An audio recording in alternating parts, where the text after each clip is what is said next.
Potter profile on Bathilda Bagshot. Bathilda was born sometime in the early or mid-19th century. In the 1890s, Bathilda was living in her house in Godric's Hollow when Kendra Dumbledore moved in next door with her 3 young children, Albus, Aberforth and Ariana, after her husband Percival was arrested and imprisoned in Azkaban.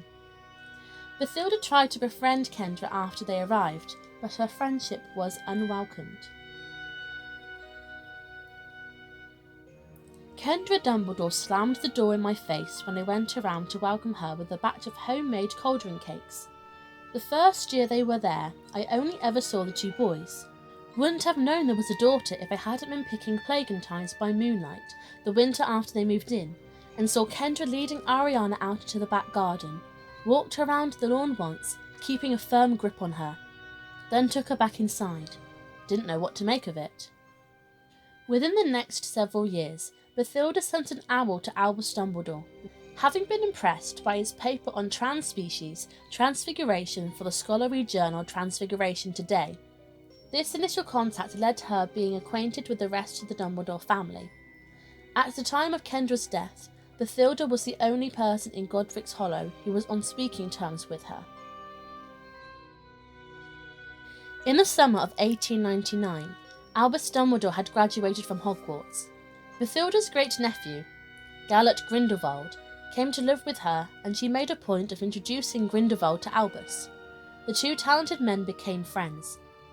It is unknown how much or what Bathilda knew of her nephew's actions concerning Aberforth and Ariana Dumbledore, but she witnessed the fistfight that broke out between the Dumbledore brothers at Ariana's funeral.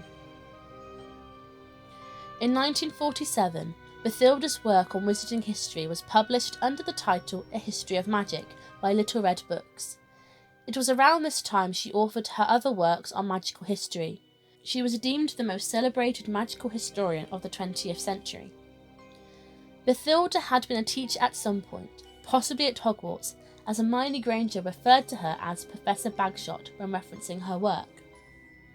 Her books include A History of Magic, Hogwarts, A History, The Decline of Pagan Magic, Omens, Oracles and the Goat.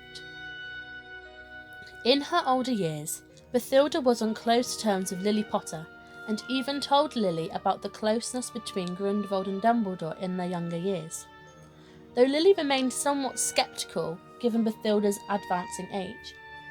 Bathilda was the only one to join the Potters during Harry Potter's tea when he turned 1 year old. We had a very quiet birthday tea, just us and old Bathilda, who has always been sweet to us, and who dotes on Harry. Bathilda drops in most days. She's a fascinating old thing with the most amazing stories about Dumbledore. I'm not sure he'd be pleased if I knew. I don't know how much to believe, actually, because it seems incredible that Dumbledore could have ever been friends with Gellert Grindelwald. I think her mind's going personally.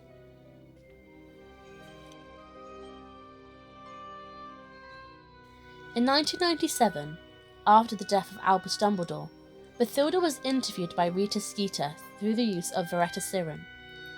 Rita then used the material she gathered from Bathilda in her own semi-true biography, The Life and Lives of Albus Dumbledore. It is implied that Skeeter took advantage of Bathilda's poor mental state to twist her story.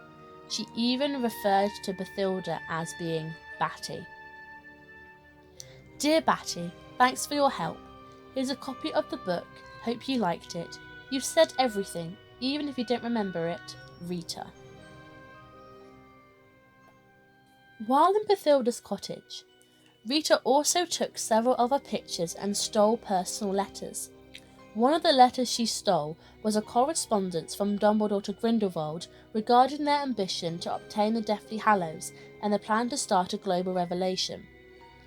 One of the letters she stole was a correspondence from Dumbledore to Grindelwald regarding their ambition to obtain the Deathly Hallows and their plan to start a global revelation. This global revelation would lead wizardkind out of hiding, and muggles to know all about wizardry.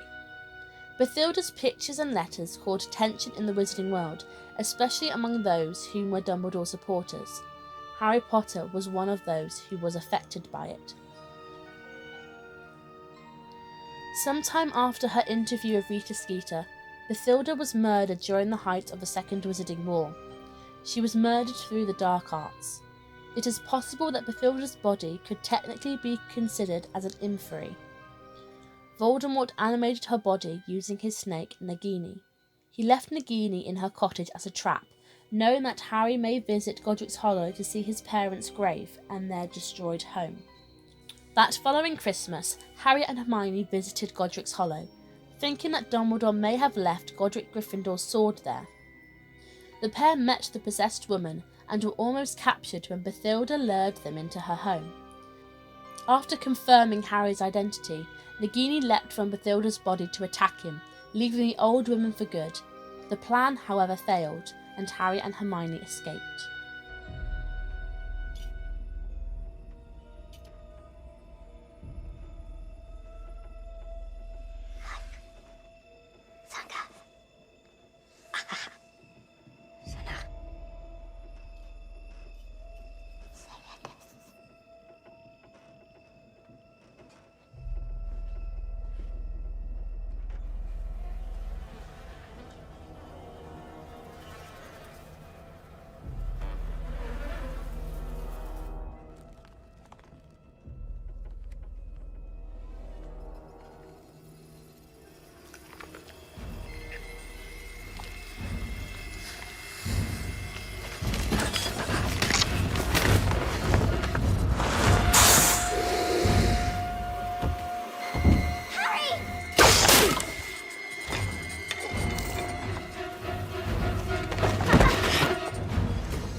Finally, we regret to inform our listeners that the remains of Bathilda Bagshot has been discovered in Godric's Hollow.